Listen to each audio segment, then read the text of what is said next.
This is Richard of Aviations, and we are creating madness with Madness to Creation.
Yo, what's going on? This is Madness to Creation podcast. Thank you so much for listening. And to those that listened to the very first podcast featuring Willa and I want to thank you guys so much for the feedback that I received and everything like that. And we're off to a really good start with this podcast. It's because of you guys. It's not about me. It's about you guys.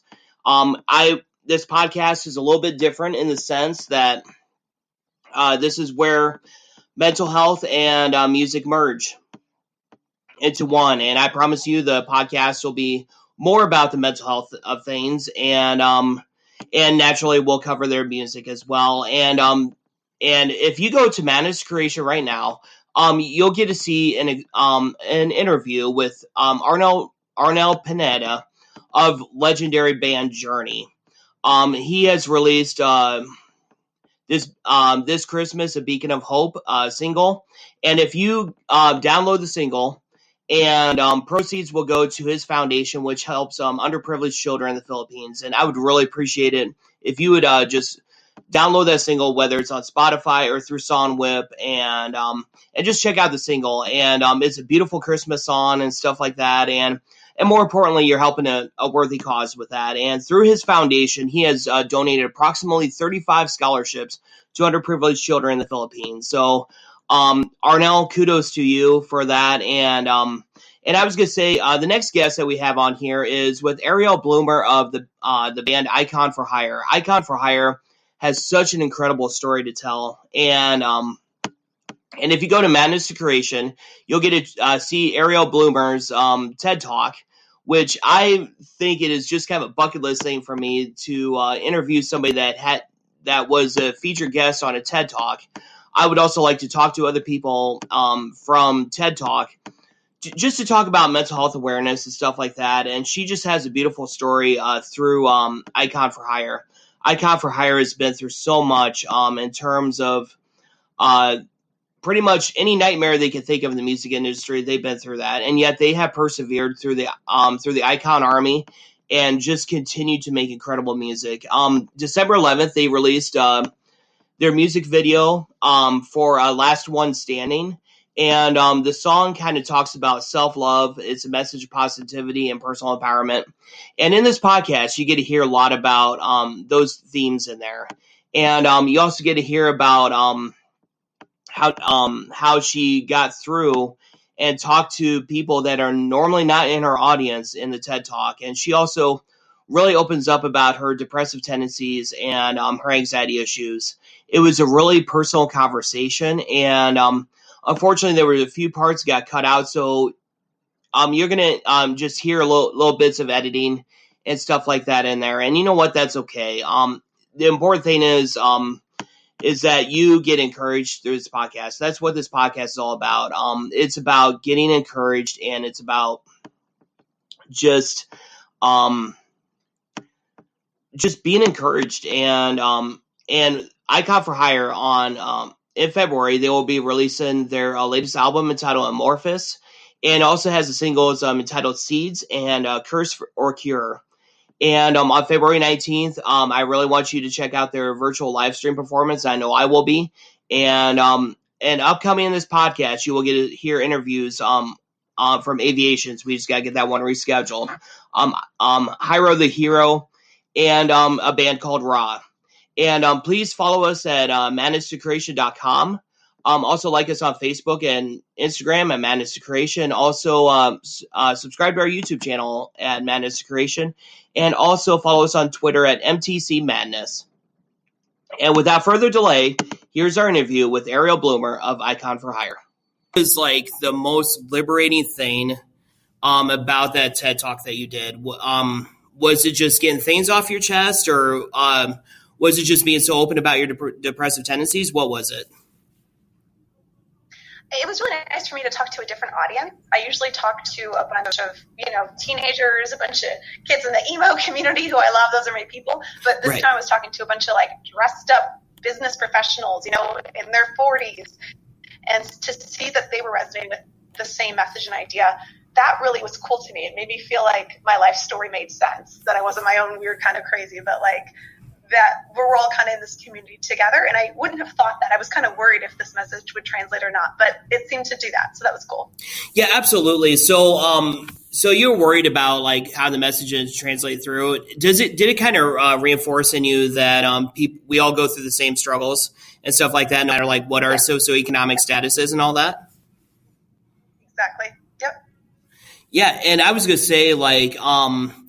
say your band has quite a story in there and stuff like that. So in terms of 2020, in terms of the civil unrest and everything that is going on with this country, the pandemic, how are you holding up and how are you getting through?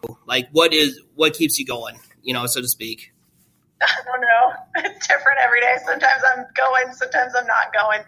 So, I have to have a ton of self-compassion. And I think we all do, knowing that life is crazy as it is, and then you add all this extra craziness on it. Some of us are going to be at our breaking point.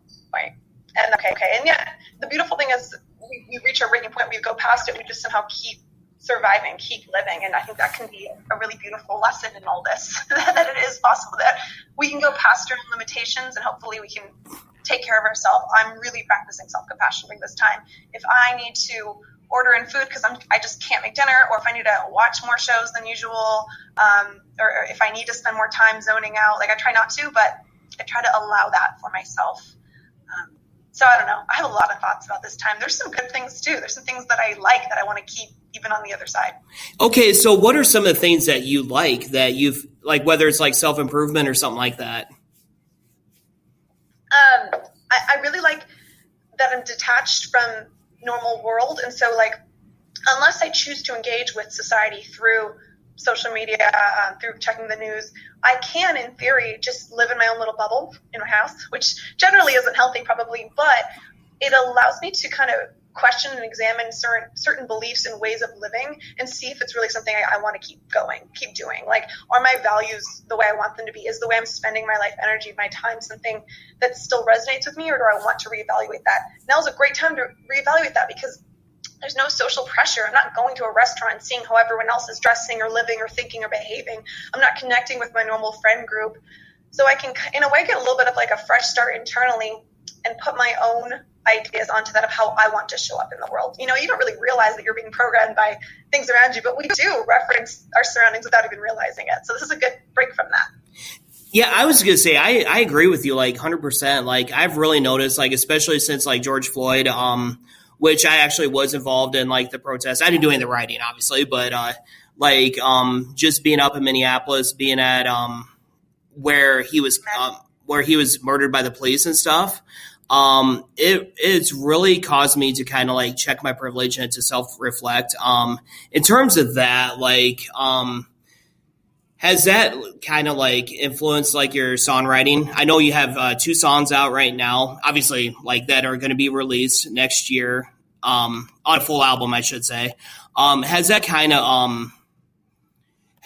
of really influenced your songwriting?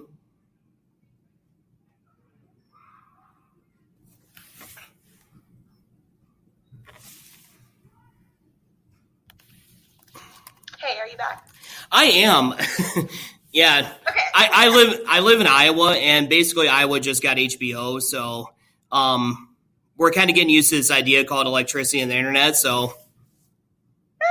Okay, great. I can hear you now. So your question was about if the civil unrest has influenced my songwriting? Yeah, like the civil unrest and just kind of like what's been going on in the year 2020. Has it influenced your songwriting?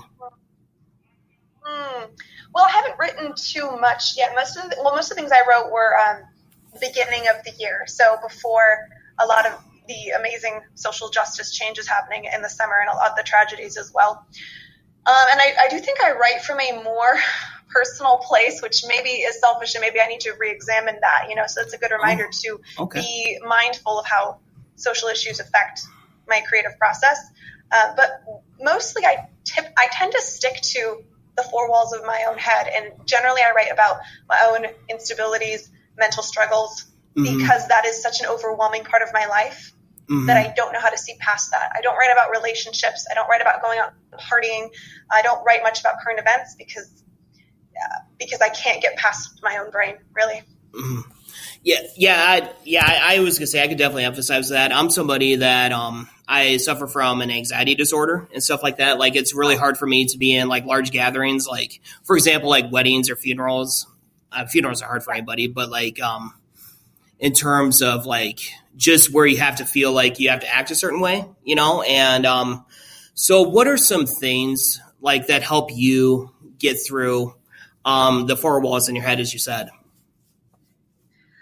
I always have to remember like that there's ebb and flow in life, and that it's okay if I'm in the ebb, because when I'm flowing, I'm like really flowing. Like I am the, queen of my life when it's good for me. And then when it's down, I just have to kind of zoom out, take a bigger picture and acknowledge that I'm in a low point rather than fight it. And I used to be like, oh yeah, I'll get with it. I used to try to like bully myself into submission, and that doesn't work for me. And so it almost seems that the faster that I accept that I'm not doing great, the more I can just kind of surrender to that, put some breath around that, and then maybe I can get onto like a healing path or back into a better place a little bit faster. But I also have a bunch of just little everyday things that I do to just help me be okay. I journal compulsively. I like to keep my space clean. I try to always be reading, learning, growing, so my brain can think about other things other than just my own issues, because that's not something fun. I don't like feeling like that. I don't like constantly obsessing over my own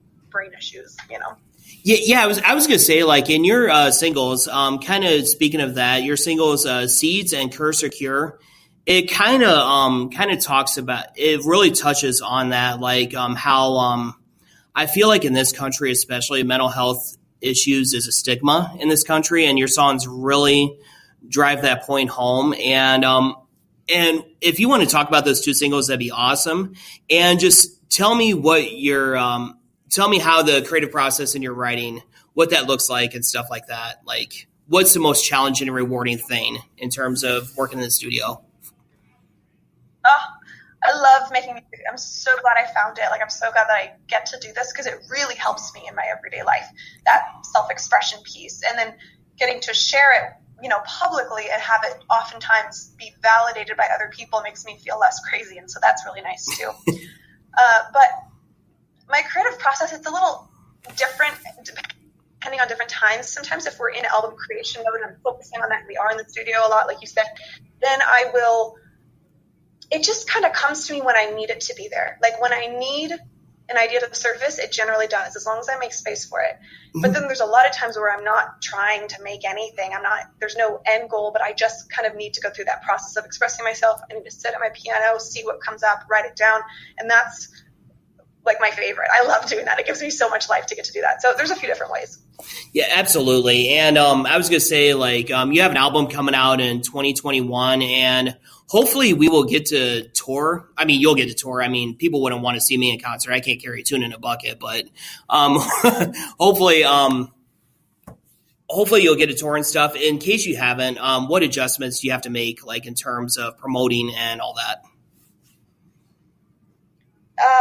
If we can't tour on the album, so much. We're going to obviously do virtual live shows like all the bands are doing, and I'm really excited about that. And actually, that's one of the reasons it really made sense for us to do this crowdfunding campaign we were doing last month for the album, was because that was able to create a bunch of excitement and momentum about the new music. We were able to rely on the funness of doing a Kickstarter campaign where we had all these really great rewards. And I actually was spending all day like in my room, like hand painting canvases for the fans and writing out lyric sheets and stuff. So the engagement with our fan base that way, I think, has kind of activated them so that they're excited and ready for new music. But outside of that, we never really know how to go outside of our own like fandom walls, but that's okay. That's all we need. All we need is our little icon army, and they're not so little anymore. And so we're excited if everyone inside of our community enjoys the album, and if it reaches anyone else outside of that, cool. That's just a bonus. Yeah, absolutely. And I was gonna say, like, Icon for Hire has been around for years. Take yourself from your very first gig to now. Actually, first of all, what was your very first gig like? What memories do you have of that? Suck. We were so bad, but we thought we were so good. Like, I'm the classic overthinker that had been waiting for my first show my whole life, and so I had literally like always wanted to be a musician as a teenager, as a kid. So I had practiced all my little like, hey, Florida, what's up? How we feeling? Like, I would like practice that in the mirror. I was such a dork.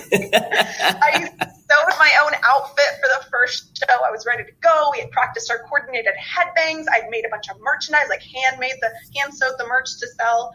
And it was cute. It was precious that our whole community supported us. It was mostly just, friends that we invited, but it was a really nice big turnout, and it was a fun show. It was like 6 or 7 songs, and that kind of started it for us. Like, we never stopped really touring since then. Yeah, and I was gonna say, like, let's say you're continuing on for like another 30, 40 years, and you decide to call it a day. What do you want your legacy to be when it's all said and done? I used to really care about a legacy. I used to really think it was important to leave an impact. And I still want to impact, but I don't know if I care that it's me that does it versus, Cassandra that does it or Bob that does it. I just think we need to show up in our lives authentically, self-care, and then also self-service to the world. And I don't think I'm going to be remembered when I'm 80 or when I die, and I don't think that matters. Okay. Maybe it's just where I'm at in life, but my current life philosophy is such that it's just all about like showing up wholeheartedly, being present, doing what you can. But I'm not really in that mind space of like, I need to make a lasting change on a generation. I used to be, but I'm not like that anymore. Yeah, and I was gonna say, like, give me a story where you were present in the moment with like your fans or a fan, and like they basically said like your music has helped save their life or like help get them through. Yeah, we have so many beautiful moments like that. Some of my favorites are actually kind of when we were pretty young and touring and really grinding, hustling it out. And, I'd be at the merch table for hours every night. That's kind of how we, as most bands, like that's how you support yourself, is through selling t-shirts. And I noticed quickly that all the best parts of touring were happening after the show. When I was talking to, it was mostly girls one-on-one, and we'd be like sitting down in a corner while everyone else was loading out. And there's just like, sticky beer on the floor, and you're like crouched down, and she's telling me, oftentimes just horrific stories of like childhood abuse or suicidal ideation or self-harm or just like the craziness of being a human being. And those moments of getting to hear, of having someone else be so vulnerable with me, first of all, that's always been really powerful. But then also to hear how they've connected with our music, that's made me feel like what we do is meaningful.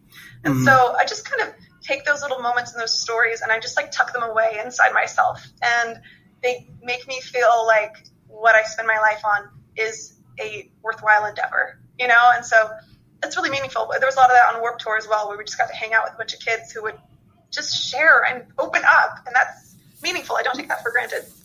Yeah, absolutely. And that's why I just feel like when this is over, hopefully it almost equates to like us winning the lottery now. But when this is over, I feel like concerts are going to be better than ever. So, me too. Yeah. I know like at the first show I'll be at, I'll probably literally be crying like the whole time probably. And like think about like when you were on the other side of the stage, what bands or artists did you absolutely mark out and see in? And did you get to meet any bands or artists before you started making music? Yeah, my big band as a teenager was Linkin Park. Oh my God. I did meet them. But so it was jealous. through a rush to meet and greet line. I was able to meet them a few years after that, a little bit more personally backstage. We had the same booking agent, and now we share their former manager. So they just made such an impact on me and so many musicians in the community. And you found that out when Chester passed. You saw so many other musicians in the scene rising up to be like, those guys are why I got into this. Those guys are where I make music. And so now, though, my favorite shows to go to are, I live in Nashville. I like to go to local shows at Exit In or The Basement. And I'm a big fan of some Minneapolis-based hip-hop artists like Atmosphere and Dessa. And every time they come to town, I've seen them like 10 times. I just keep going. But it's the best feeling to get to be an audience member, to be surprised, to be delighted, to feel all those feelings. You're like, oh, that's so cool. Like, this is what it's like on the other side, as you said. Yeah, absolutely. So you mentioned Linkin Park and all that. Is there any like pieces of advice that like Chester gave you, or like just any memories that you have of him? Like, I had a conversation with our manager just the other day on the 20th anniversary of Hybrid Theory, because that was just a couple weeks ago. One of the best albums ever. Oh, for sure. Best album of all time. Yeah. So we were talking, we actually recorded it, put it on YouTube, and I got to ask him some questions because I don't want to make it sound like I was tight, good friends with the members of Linkin Park. That's just all in my head. In actuality, we were not. My Shinoda was like my boyfriend for the first 10 years of my brain, but not actual reality. But it was cool to get to talk with Rob McDermott, his name is, and really hear about the genuineness of those band members and how, for the most part, they were always in it for the music. They were always about connecting to the fans. They definitely had a great relationship, still have a great relationship with their fans. They're like a model for how to connect with your fan base. And it's cool to look at bands with that level of success who still are quite grounded. You see Mike Shinoda on Twitch making some songs with fans, collaborating with him. He's not doing it for the money. He's doing it for the art, the love of the art. And I think that's really inspiring. Like, I really love that. Oh, absolutely. And I was going to say, the other song that I kind of want to talk about is Curse or Cure. And just to get into that song and, just whatever memories you have from creating that song. And it's been a pretty good response so far, Yeah, sorry, you cut out for just, I know you're asking about Curse or Cure, but what was it about the song? Oh, yeah, just take us into the song and, just take us into the song. Okay, so I'm having a hard time hearing you, but Curse or Cure was one of the heaviest songs we wrote for the album. It's a song that Sean really spearheaded, our guitar player. He's actually in the other room in the studio writing music right now, and I couldn't drag him away from this interview. But the song is all about exploring the dichotomy of feeling like when you're broken, and how can you expect to also fix yourself? How can you be the built-in solution to your own issues? Like, that's a lot of expectation that society places on us. For I sure. also love the idea of us having our own built-in solution. That's really empowering to play around with that. So that's that, which is cool. Yeah, absolutely. And I was going to say, Ariel, what else would you like to add in regards to Icon for Hire and anything you want to talk about? Anything else I want to share about Icon for Hire? Yeah, absolutely. Yeah, I'm probably cutting out again, so. Okay. Sorry, you're getting a little glitchy, but you want me to talk about the band? Well, like just where we can find you guys and all that stuff. Well, coming up is where we got the album launch coming up. Then we're doing a virtual album release party, so that's February 19th. Nice. And we just released a video seeds, as well as we've got three more music videos coming out before the launch. So till then, we're just fulfilling Kickstarter rewards, doing a bunch of Zoom calls with fans, hanging out. So that'll be really fun. Yeah, that all sounds awesome, and I will definitely be checking out the live stream show on February 19th. I'm actually going to put in my calendar because I'm getting to where I love live streams and all that. So I'm looking forward to checking it out. And I was going to say, Ariel, you've been so gracious and so awesome to talk to. And sorry that I live in Iowa and they just developed internet here. So so thank you so much for taking the time to interview with me for Madness Creation. Yeah, absolutely. Thanks for being awesome and such a beautiful person. So appreciate you. Yep. Take care.